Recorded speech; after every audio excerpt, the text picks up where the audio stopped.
নমস্কার বন্ধুরা, কেমন আছেন সবাই? আশা করছি ভালো আছেন। ঘরকন্যা মৃদুলার নতুন আরেকটি ব্লগে আপনাদের সবাইকে স্বাগত। সকালবেলা ঘুম থেকে উঠে পড়েছি, মেয়েকেও তুলে দিয়েছি, দিয়ে স্কুলের জন্য রেডি করছি। স্কুল আছে আজকে, তো আজকে আবার সে বৃষ্টি হচ্ছে, তো সব নাইটিগুলো আমার ভেজা। তার জন্য ভাবলাম আজকে একটু শাড়ি পরে নিই। অনেক দিন তো শাড়ি পরাই হয় না। বাড়িতে অবশ্য শাড়ি আমি পরিই না, শাড়ি পরে কাজ করতে ভীষণই অসুবিধা হয়, যার কারণে নাইটি পরি। আর আজকে একটু শাড়ি পরেছি। এই শাড়ি পরে আমাকে দেখে মনে হচ্ছে আমি অনেকটা ওজন বাড়িয়ে নিয়েছি। নিজেরই খুব অস্বস্তি হচ্ছে এখন দেখে। তো দেখো, মেয়ে ঘুম ঘুম অবস্থায় শুয়ে পড়ছে, বারবার আবার টেনে তুলছি, বারবার লেট হয়ে যাচ্ছে, না চেঁচালে পরে ওর ওঠে না। দেখুন, চোখের দিকে তাকিয়ে দেখে সারাক্ষণ ঘুম। রাত্রেবেলা কাউকে ঘুমোতেও দেবে না, আবার নিজেও ঘুমোবে না। রাতে জোর করে ঘুম পাড়াতে হয়। নানান ছলাকলায় ওকে ঘুম ভাঙানোর চেষ্টা করছি আমি। হাসছে, আবার ঘুমিয়ে পড়ছে। ওপরে গেলাম আমি একটু ওর মোজা নিতে, কারণ ওর মোজা ওপরে ছিল, ভেজা ছিল। তা এসে দেখি আকাশে এত মেঘ করেছে, যখন তখন আবার বৃষ্টি নামতে পারে। আর তাই ভাবছি যে রেনকোটটাকে পরিয়েই পাঠাবো, আবার বৃষ্টির মধ্যে যদি ভিজে যায় সেটা একটা অসুবিধা। তার জন্য আবার নিচে এসে আবার দেখি ঘুমিয়ে পড়েছে। কি অস্বস্তি, বারবার চেঁচাচ্ছি যে ওঠো, দেরি হয়ে যাচ্ছে, খাওয়ানোর টাইম পাবো না। তা কে কার কথা শোনে। ভালো লাগে প্রত্যেক দিন এভাবে ডাকতে, মানে একটা অভ্যাসেও পরিণত হয় না যে আমাকে সকালে উঠতে হবে। এই টেনে টেনে না তুললে ওর যে কতদিন স্কুল মিস হতো তার ঠিক নেই। তো চলুন, ওকে রেডি করিয়ে দিয়ে আমি ওর টিফিনটা এবার বানিয়ে নিই। টিফিনটা বানাবো, ভাবছিলাম যে টিফিন আজকে কিছুই দেবো না, টাকা দিয়ে দেবো, ও কেক টেক কিনে খাবে। কিন্তু ওর বাবা এসে বললো যে টিফিনটা বানিয়েই দাও। আমি আবার ভাবলাম যে ফ্রিজে লেচি আছে, তো একটা ডিম দিয়ে একটা এগ রোল বানিয়ে দিই, সস দিয়ে রোল করে দেবো, খেয়ে নেবে। তার জন্য আমি আবার সস দিয়ে রোল করে 2 পিস করে ভাগ করে টিফিন বক্সে পুরে দেবো।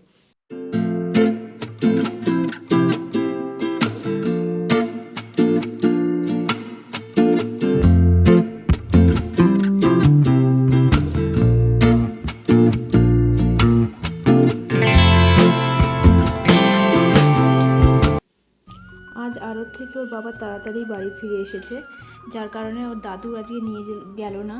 ওর বাবা বললো থাক, বাবাকে আর যেতে হবে না, আমি গাড়ি করে নিয়ে যাচ্ছি। যেহেতু সাইকেলে যায় অনেকটা সময় লেগে যায়, সেই জন্য বললো যে বাইকে যাচ্ছি, হাতে একটু সময় পেয়ে গেলাম, ওই কারণে আরও টিফিনটা বানাতে পারলাম। তো ওদেরকে এগিয়ে দিয়ে এসে আমি এবার ঘরটা গোছাতে শুরু করলাম, কারণ বাসি বিছানাতেই ওকে রেডি করে দিয়েছি, বিছানা তোলারও টাইম পাইনি। প্রত্যেকদিন সকালবেলা আমার এই হয় যে এইভাবেই থাকে, ঘরটা ঝাড় দিয়ে জামা কাপড় ছেড়ে নিয়ে খাবার তৈরি করে ওকে খাইয়ে স্কুলে পাঠিয়ে দিয়ে তারপরে আমি ঘরের সব কাজ সারি। ঘরটা ঝাড় দিয়ে নিয়ে ঘরটা মুছে নেব, তার জন্য ঝাড় দিচ্ছি। সকালে একবার ঝাড় দিয়েছি, তাও আবার নোংরা হয়। ঘর যতবারই ঝাড় দিই ততবারই কিছু না কিছু ধুলো নোংরা বেরোবেই।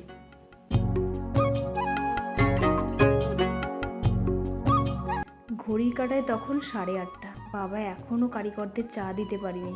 তাড়াতাড়ি করে এলাম যে কারিগরদের চাটা আগে করে নিয়ে, ওরা অপেক্ষায় থাকে যে আমি কখন মেয়েকে স্কুলে পাঠিয়ে দিয়ে চা করে দিয়ে আসবো।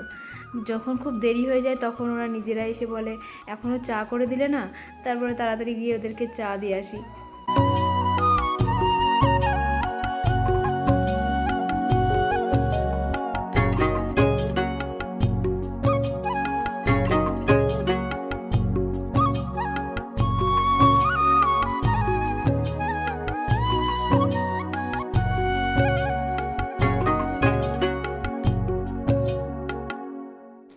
ভাতের জলটা আমি আগেই বসিয়ে রেখে দিয়েছিলাম, কারণ ঠান্ডা জলে চালটা দিলে না ভাতটা ঠিক ভালো হয় না।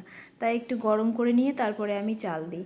ওই জন্য আগে জলটা বসিয়ে রেখে গরম করে চালটা ভিজিয়ে রেখে দিয়েছিলাম। এবার চালটা দিয়ে, বাবার জন্য তো নিরামিষ রান্না করতে হবে, তাই ভাবছিলাম কি রান্না করব। ঘরে মটরের ডাল ছিল, একটু ডাল সিদ্ধ বসিয়ে দিলাম। আর ওদিকে সোনার বাবা কাকচি মাছ নিয়ে এসেছিলো। কাকচি মাছটা ছিল ওর বাবার বন্ধুর আর কি।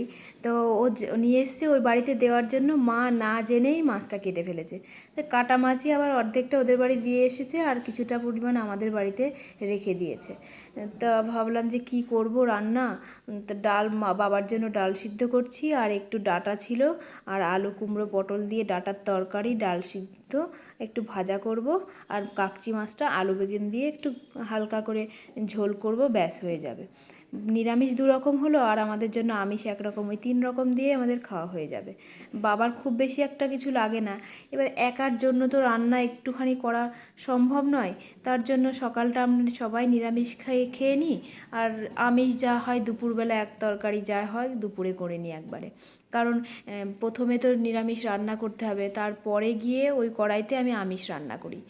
দেখো ডাল আর ভাত হয়ে গেছে, ওদিকে আমি ডাঁটার তরকারিটা চাপিয়ে দিয়েছি গ্যাসে। একটু মিষ্টি দিয়ে ডাঁটার তরকারি করলে পরে না খেতে খুব ভালোই লাগে। তার জন্য বাবা বলে যে একটু তরকারিতে চিনি দেবে, এতে ভালো লাগে খেতে। কিন্তু আমি আবার তরকারিতে চিনি দেওয়া একটু পছন্দ করি না, কারণ চিনি তো খাওয়া ভালো নয়, শরীরের পক্ষে ভীষণই ক্ষতিকারক। আমার শাশুড়ি মার আবার এদিকে সুগার, তবুও তরকারিতে চিনি ছাড়া খাবে না। কিছু কিছু তরকারি আছে চিনি না দিলে সেগুলো খাবেই না, মানে খুবই অসুবিধা করে এগুলো। তো আমি সকালে রান্নাটা করে খাওয়া দাওয়া করে নিয়ে সব কাজ সেরে স্নান করে ঘরে চলে এসেছি। এসে দেখি মেয়ে দুষ্টুমি করছে ঠাম্মির সঙ্গে। এবার এদিকে পড়ার হোমওয়ার্কও বাকি ছিল, আমি এবার কাজ করতে করতে ওকে একটু পড়াচ্ছি, আর মেয়ে শুধু বকবক করে। আমি এইমাত্র স্কুল থেকে এলাম, আবার পড়া, এক্ষুনি আবার পড়তে হবে। কি করব বলুন তো, কারণ ওর একটু প্রেশারই পড়ে যায়, কিছু করার নেই। কেননা আমি তো সময় পাই না, আমি যেটুকু সময় পাই সেটুকু সময় ওকে পড়ালে পরে ওর পড়াটা হবে না, যার জন্য ওকে বাধ্য হয়ে আমাকে আর একটা টিচার দিতে হলো। এই যে আমি এখন বাড়িতে আছি, কিন্তু যখন তখন আমার পার্লার থেকে ফোন চলে আসতে পারে যে চলে এসে দোকানে লোক এসেছে। তার জন্য তো ওকে সবসময় তো আমি সময় দিয়ে উঠতে পারি না।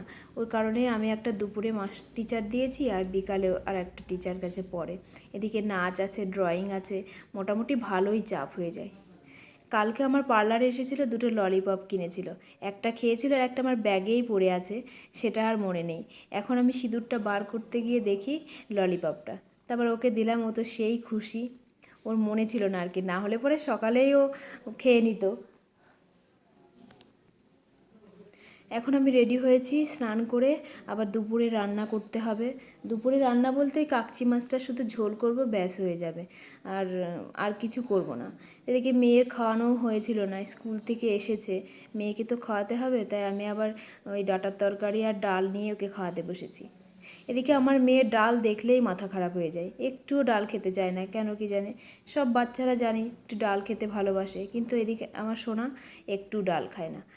কোনো অনুষ্ঠান বাড়িতে গিয়েও একটু ডাল খেতে চায় না, বসেই থাকবে কখন একটু মাছ আসবে। এটা আমার সোনার ঘর, পড়ার ঘর আর ওই খেলার ঘর, ওই যে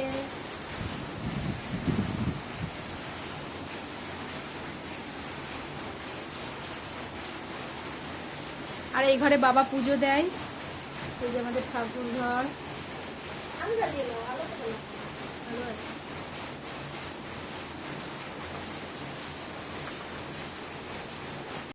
নিজের ভয়েসে যে একটু কথা বলবো, ভিডিও করব, সে উপায় তো নেই। কথা শুনেতে বুঝতেই পারলেন মেশিনের কেমন আওয়াজ হচ্ছে। যাই হোক, তো এদিকে নিচে এসে আমি মাছের ঝোলটা বসিয়ে দিয়েছি, আলু আর বেগুন দিয়ে হালকা করে গাড়াসা ঝোল করব। কাকচি মাছগুলো খুব অল্প কটাই ছিল, আমার শাশুড়ি মা কাকচি মাছ খায় না, শুধু আমি আর ওই সোনার বাবা, এই দুজনেই খাবো, কারণ সোনাও তো ছোটো মাছ খেতে পারবে না, ওকে মাছের ঝোল আলু দিয়েই খাইয়ে দেবো। তো ঝোলটা চাপিয়ে দিয়ে এবার আমি যাব ঘরের কিছু কাজ করতে। ঝোলটা হোক আস্তে আস্তে, আর আমি এদিকে একটু ঘরটা গুছিয়ে নিই।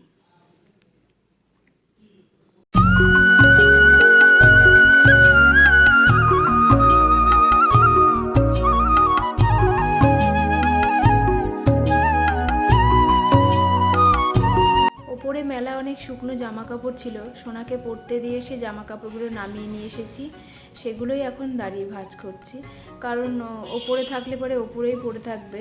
তা এদিকে আমার তরকারিটা ফুটছে, তরকারিটা প্রায় হওয়ার মধ্যেই নামিয়ে নেব। এই দেখো তরকারিটা পুরো রেডি হয়ে গেছে। দুপুরে খাওয়া দাওয়া করে এবার আমি দোকানের জন্য রেডি হয়েছি। ভিডিওটা আমি এখানেই শেষ করছি, আবার নেক্সট ভিডিওতে দেখা হবে। ততক্ষণ সবাই সুস্থ থেকো, ভালো থেকো।